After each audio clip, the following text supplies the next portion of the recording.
కామారెడ్డి జిల్లా బాన్స్వాడ నియోజకవర్గం పోతంగల్ మండలంలోని చెక్పోస్ట్ వద్ద మాజీ జెడ్పీటీసీ పుష్పాల శంకర్ ఆధ్వర్యంలో ప్రెస్ మీట్లో భాగంగా వారు మాట్లాడుతూ బాన్స్వాడ నియోజకవర్గం శాసనసభ సభ్యుడు పోచారం శ్రీనివాసరెడ్డి 1983లో కాంగ్రెస్లో ఉండి పదవులు అనుభవించి తర్వాత టీడీపీలో చేరి పదవులు అధికారం అనుభవించి 2011లో తెలంగాణ ఉద్యమ సమయంలో టీఆర్ఎస్ పార్టీలో చేరి పదవులు అధికారం అనుభవించి ఇప్పుడు రేవంత్ రెడ్డి ప్రభుత్వం ఏర్పాటు కావడంతో ఈయనకు అధికారం పదవి లేకపోయేసరికి అల్లాడిపోతున్న గౌరవనీయులు ఎమ్మెల్యే పోచారం శ్రీనివాసరెడ్డి ఖబర్దార్, మీరు నియోజకవర్గంలో ఎవ్వరికీ ముందుకు పోనివ్వకుండా అడ్డుకున్నారు.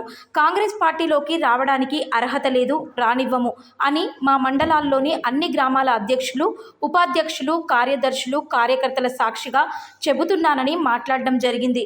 ఈ కార్యక్రమంలో మాజీ ఎంపీపీ గంధపు పవన్, రామ్రెడ్డి, డీసీసీ డెలిగేట్ హనుమంతు, మాజీ ఎంపీటీసీ హనుమంతరావు, ఎంపీటీసీ కేశ వీరేశం, పోతంగల్ గ్రామ అధ్యక్షులు పుల్కంటి సాయిలు, మండల యూత్ అధ్యక్షుడు మన్సూర్ మరియు అన్ని గ్రామాల అధ్యక్షులు, ఉపాధ్యక్షులు, కార్యకర్తలు పాల్గొన్నారు.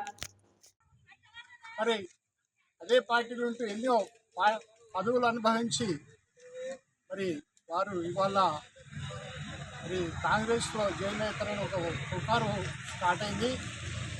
మరి వారు మరి ప్రతిపక్షంలో ఉండలేడా? మరి ఆయన ఇన్ని సంవత్సరాల్లో సెకండ్ స్థాయి లీడర్లను పరిగణించిందా? మరి ఆయన అధికారం లేకుంటే నచ్చలేడా? మరి ఈ నిర్ణయానికి ఎందుకు వచ్చింది? మరి 10 ఏళ్ళ నుంచి మా మండలంలో కాంగ్రెస్ పార్టీ కార్యకర్తలకు నీకు ఎదిరించి పార్టీని ఇవాళ గెలిపించుకొని వాళ్ళ ఎంపీ క్యాండిడేట్ను గెలిపించుకొని మరి వాళ్ళ అభివృద్ధి కొరకు వారు పనిచేస్తూ ఉంటే మరి ఎంతవరకు నిజం మాకు తెలియదు. కానీ మరి కాంగ్రెస్లో జాయిన్ అవుతారనేది స్టార్ట్ అయింది.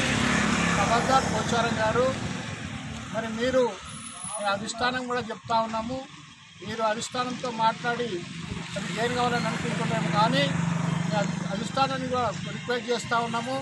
మరి వారు ఏ అధికారంలో ఉంటే ఆ పార్టీలో జాయిన్ అయ్యి మరి మా పార్టీ కార్యకర్తలకు ఎప్పటికీ మరి ఎన్నో రకాల కేసులు పెట్టించి ఎన్నో ఆర్థిక ఇబ్బందులు పెట్టి వారు పనిచేశారు కనుక వారిని తీసుకోవద్దని కూడా డిమాండ్ చేస్తూ ఉన్నాము. మరి వారు మరి సెకండ్ స్థాయి లీడర్లకు ఈ కాన్స్టిట్యున్సీలు ఎవరికన్నా ఎదుగనిచ్చారు, ఎమ్మెల్సీ కానీ చైర్మన్ కానీ ఎవరికైనా చేసిందా? మరి ఎవరు చేసిందంటే లాస్ట్కు ఆయన కొడుకు బ్యాంక్ చైర్మన్ చేసింది.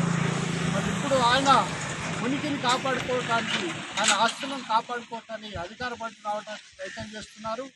ఈ సబబు కాదు. పోచారం గారు, మీరు మొన్న ఏమన్నారు?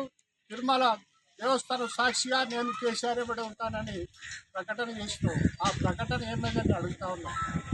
అంతేకాదు ఇంకెన్నో మరి మద్దతు మాటలు చెప్పి ప్రజలకు ఓట్లు వేయించుకొని మళ్ళీ వాళ్ళు ఈ మాట ఏమి మాట్లాడుతున్నారని కోరుతూ మరి అధిష్టానాన్ని ఒకటే రిక్వెస్ట్ చేస్తూ ఉన్నా. మరి అటువంటి వాళ్ళకు పార్టీలు తీసుకోవద్దు.